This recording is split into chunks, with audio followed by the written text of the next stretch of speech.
They just went through the Afghanistan total disaster for no reason whatsoever.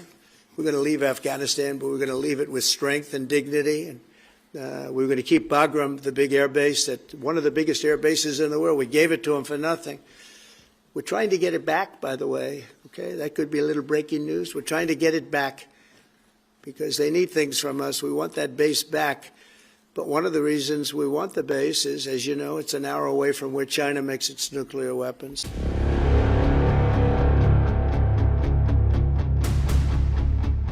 In September, U.S. President Donald Trump publicly argued for retaking the Bagram base in Afghanistan, framing it as essential leverage over China and counterterrorism. The proposal immediately crystallized opposition across the region and triggered a fresh debate inside the U.S. about feasibility and costs. Around 60 to 70 kilometers north of Kabul, Bagram was the hub of U.S. counterterrorism, logistics and air support for 2 decades. The U.S. vacated it in July 2021, an overnight exit that handed the facility to Afghan forces weeks before the Taliban's return to power and the final U.S. withdrawal on August 30th, 2021.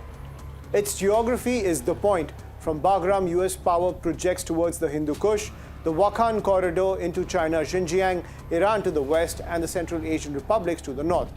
That proximity is exactly what makes the base valuable to Washington. Russia, China, India, Iran, and Pakistan have consensus. They have issued or have echoed warnings against any foreign military deployment in Afghanistan. The Taliban foreign minister reiterated Kabul's categorical rejection of any foreign bases.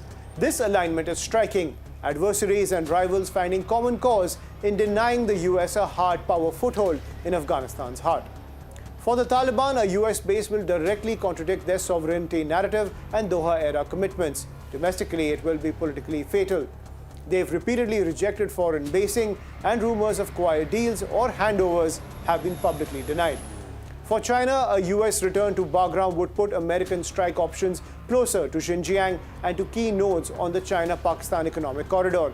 Beijing has expanded diplomatic and economic inroads with the Taliban since 2021 and is deeply averse to US basing in Afghanistan.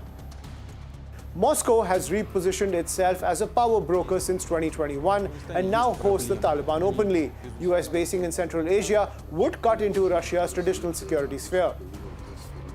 New Delhi's calculus is mixed. It values counterterrorism pressure on groups operating from Afghan soil, but it also prizes regional stability and sovereignty principles. In practice, India has signaled alignment with the broader regional opposition to a foreign base, even as it monitors China's influence.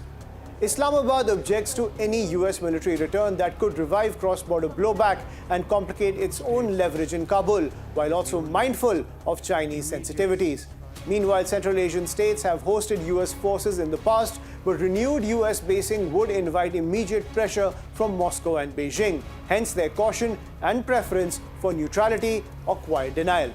For the United States to retake Bagram, the US will need an entry strategy, air corridors, and a substantial force package with air defenses. US officials caution that this will only resemble a re-invasion, not a surgical re-entry.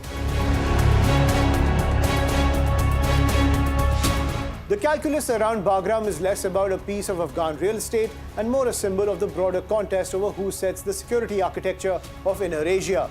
The center of gravity among Afghanistan's neighbors and the Taliban itself is firmly against any renewed US military footprint.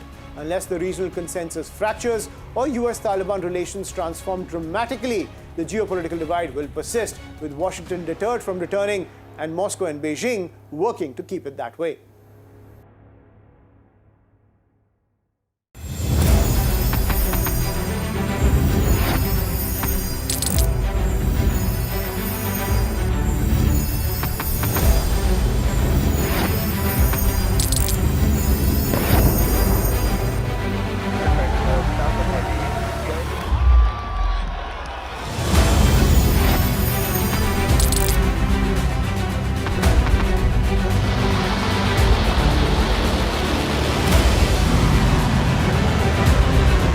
Been fighting so long and so hard that they don't know what the they're doing.